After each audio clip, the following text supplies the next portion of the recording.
I was first introduced to the Blackland Prairie ecosystem when I volunteered at the Louisville Lake Environmental Learning Area.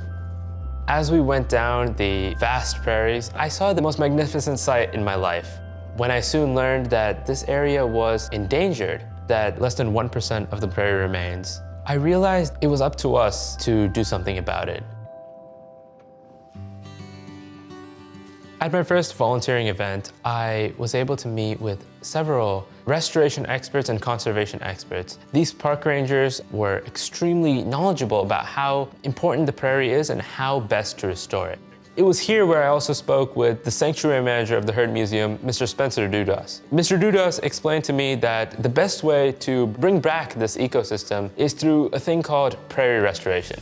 For those of you who don't know me, I'm Raghav Kalyanaraman. I'm the founder of Eagles for Environment. We're a non-profit organization working to restore the tall grass ecosystem called the Blackland Prairie. The Blackland Prairie Restoration Initiative is reintroducing native plants and native wildflowers to the ecosystem. The plants that we're bringing back are hardy native grasses and provide shelter and food for over 500 animal species that survive in the Blackland Prairie. These native grasses have roots that extend up to 10 feet deep. This helps prevent soil erosion.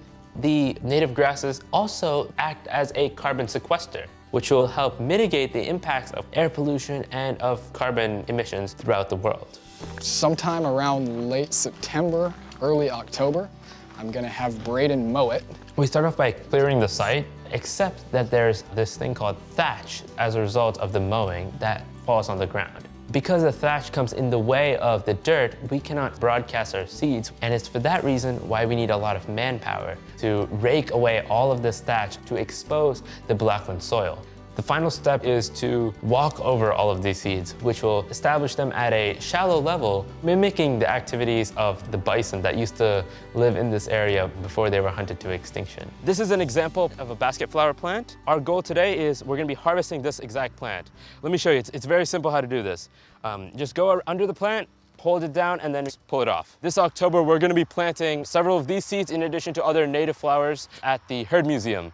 The Blackland Prairie Restoration Initiative was divided into 3 phases. In phase 1, we started at the Heard Museum where we restored 2 acres of the Blackland Prairie by reintroducing native grass and native wildflower species. We also worked at the Louisville Lake Environmental Learning Area where we installed over 118 water bars to mitigate the impacts of soil erosion that comes as a result of rainwater runoff. In phase 2, we started to manage an invasive species called the Chinese privet.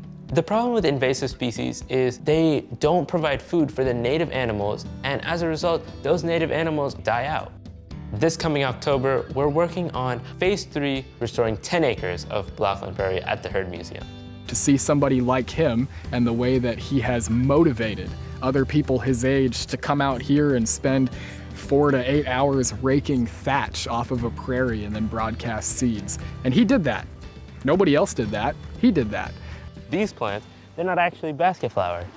There needs to be education and awareness surrounding these conservation efforts because we are losing this prairie to human activity. We're losing it to urbanization and agricultural land conversion. If not done in the very near future, this generation is going to be the last generation to see the Blackland Prairie ecosystem. The thing about prairie restoration is no matter what scale you do it at, it will have tremendous impacts because the plants that we plant now, the water bars that we install today, they will be here for a long period of time, generations.